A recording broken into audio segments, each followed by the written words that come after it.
रिंकू, हाँ जी, ये देख।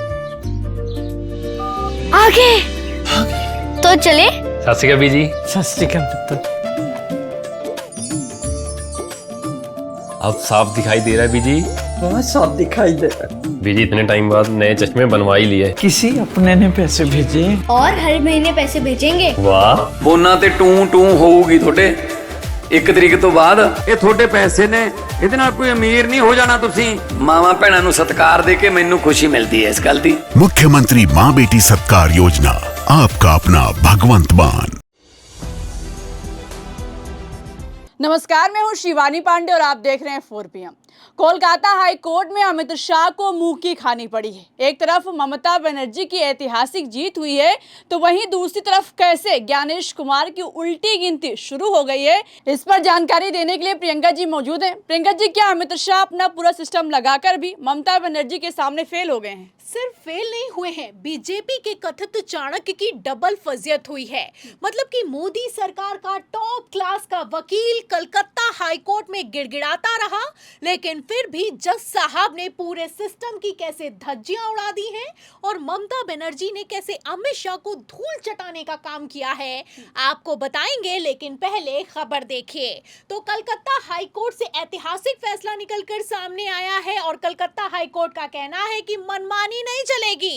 ममता बनर्जी अपने अकाउंट से जितनी चाहे रकम निकाल सकती हैं। तो आप देख सकती हैं कि किस तरीके से अमित शाह ने ममता बनर्जी को डराने, धमकाने और झुकाने के लिए पूरी ताकत लगाई। लेकिन फिलहाल अब ये पूरा का पूरा खेल उल्टा पड़ता हुआ नजर आ रहा है।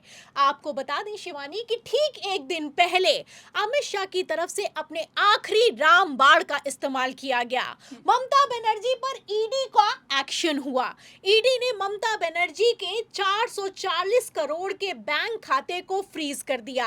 अब जाहिर सी बात है कि अगर पार्टी का अकाउंट फ्रीज हो जाएगा तो पार्टी किसी तरह की फंक्शनिंग नहीं कर पाएगी, कोई रैली नहीं कर पाएगी, कोर्ट में केस नहीं लड़ पाएगी, भारतीय जनता पार्टी का सामना नहीं कर पाएगी।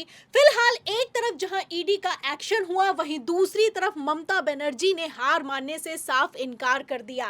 ममता बनर्जी ने कलकत्ता हाईकोर्ट में याचिका लगाई और आज के दिन जब कलकत्ता हाईकोर्ट में सुनवाई हुई है तो अमित शाह अपना पूरा सिस्टम लगाकर भी फेल साबित हुए हैं। आपको बता दें शिवानी, ये अपने आप में कोई छोटी बात नहीं है कि कलकत्ता हाईकोर्ट में सॉलिसिटर जनरल तुषार मेहता अमित शाह या फिर यूं कहें मोदी सरकार की तरफ से केस लड़ने के लिए कोर्ट पहुंचे थे। मतलब कि ये सॉलिसिटर जनरल है तुषार मेहता। तुषार मेहता सुप्रीम कोर्ट में केस लड़ते हैं। फिलहाल केस की अहमियत का अंदाजा इस बात से लगाया जा सकता है कि एक तरफ तुषार मेहता कलकत्ता हाईकोर्ट में दलीलें देने के लिए पहुंचे, वहीं दूसरी तरफ ममता बनर्जी की तरफ से अभिषेक मनु सिंघवी ने मोदी सरकार की पूरे खेल की पोल पट्टी खोल कर रख दी है। आपको बता दें कि एक तरफ कलकत्ता हाईकोर्ट ने ममता बनर्जी के ईडी के द्वारा फ्रीज किए गए अकाउंट को खोल दिया है, वहीं दूसरी तरफ तुषार मेहता ने कलकत्ता हाईकोर्ट में दलील देते हुए कहा है कि अगर आप ममता बनर्जी को ये अधिकार दे देंगे कि वो अपने फ्रीज किए गए अकाउंट से पैसे निकाल लें, तो ऐसे में तो ममता बनर्जी के हाथ में टीएमसी का कंट्रोल चला जाएगा। चूंकि अभी इन्वेस्टिगेशन चल रही है कि असल टीएमसी किसकी है, ऐसे हालातों में ममता के अकाउंट को खोला नहीं जा सकता है। एक तरफ तुषार मेहता बोले, वहीं दूसरी तरफ जज साहब ने कहा कि ऐसा बिल्कुल भी नहीं चलेगा। जिस तरीके से राज्य सरकार काम कर रही है और राज्य सरकार की पुलिस की तरफ से पार्शियलिटी दिखाई गई है, ऐसे हालातों में ममता बनर्जी को पूरा हक है कि वो अपने अकाउंट से पैसे निकाल सकती हैं। मतलब कोई भी आकर कागज दिखा देगा और ईडी आकर किसी भी अकाउंट को फ्रीज कर देगी, ये कतई नहीं चलेगा। मतलब आप समझ सकती हैं कि जज साहब भी समझ रहे हैं कि किस तरीके से ममता बनर्जी की पूरी पार्टी को खत्म करने की साजिश की जा रही है। फिलहाल यहीं पर तुषार मेहता ने बड़ी चूक कर दी। तुषार मेहता ने दलील देते हुए कह दिया कि अगर ये फैसला करना भी है आपको, अगर ममता बनर्जी के फ्रीज किए गए अकाउंट को खोलना है, तो ये फैसला आप चुनाव आयोग पर छोड़ दीजिए। अगर आपको चिंता है कि ममता बनर्जी की पार्टी की फंक्शनिंग रुक जाएगी तो इसके लिए चुनाव आयोग फैसला लेगा और चुनाव आयोग के आईओ को डायरेक्ट कर दीजिए। अब यहीं पर पेच फंस गया है, क्योंकि चुनाव आयोग कितना निकम्मा साबित हुआ है बंगाल के चुनावों से लेकर अभी तक की कार्रवाई में, आप अच्छे से जानती हैं। मतलब कि चुनाव आयोग के नोटिस तक को बागी मानने के लिए तैयार नहीं है। बागियों को नोटिस जारी किया गया, ममता बनर्जी को चुनाव आयोग की तरफ से नोटिस जारी किया गया कि साबित करके दिखाओ कि असल टीएमसी किसकी है।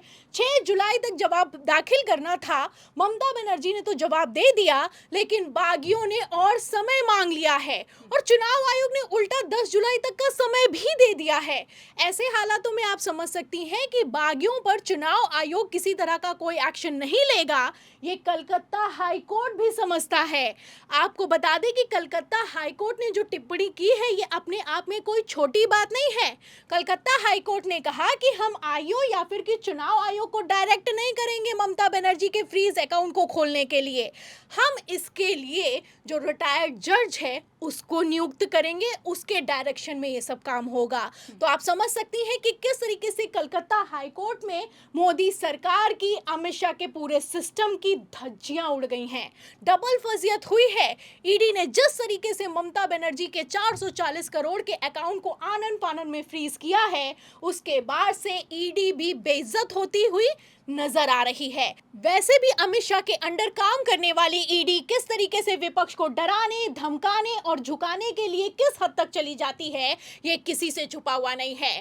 खैर, यहाँ पर मुद्दा ममता बनर्जी है। आपको बता दें कि एक तरफ ममता बनर्जी को खत्म करने के लिए अमित शाह का पूरा सिस्टम एक्टिव है, वहीं दूसरी तरफ कलकत्ता हाई कोर्ट में ममता बनर्जी को अब तक की सबसे बड़ी जीत हासिल हुई है। आपको बता दें कि ठीक एक दिन पहले ममता बनर्जी को रैली करने की इजाजत भी कलकत्ता हाई कोर्ट की तरफ से दे दी गई थी। एक तरफ शुभेंदु सरकार से लेकर दिल्ली तक पूरा का पूरा सिस्टम लगाकर ममता बनर्जी को हाउस अरेस्ट किया गया, ममता बनर्जी के घर पर केंद्रीय बल तैनात कर दिया गया। वहीं दूसरी तरफ कलकत्ता हाई कोर्ट ने कहा कि ऐसा नहीं चलेगा, अगर ममता बनर्जी चाहती हैं तो वो शांतिपूर्ण प्रदर्शन कर सकती हैं।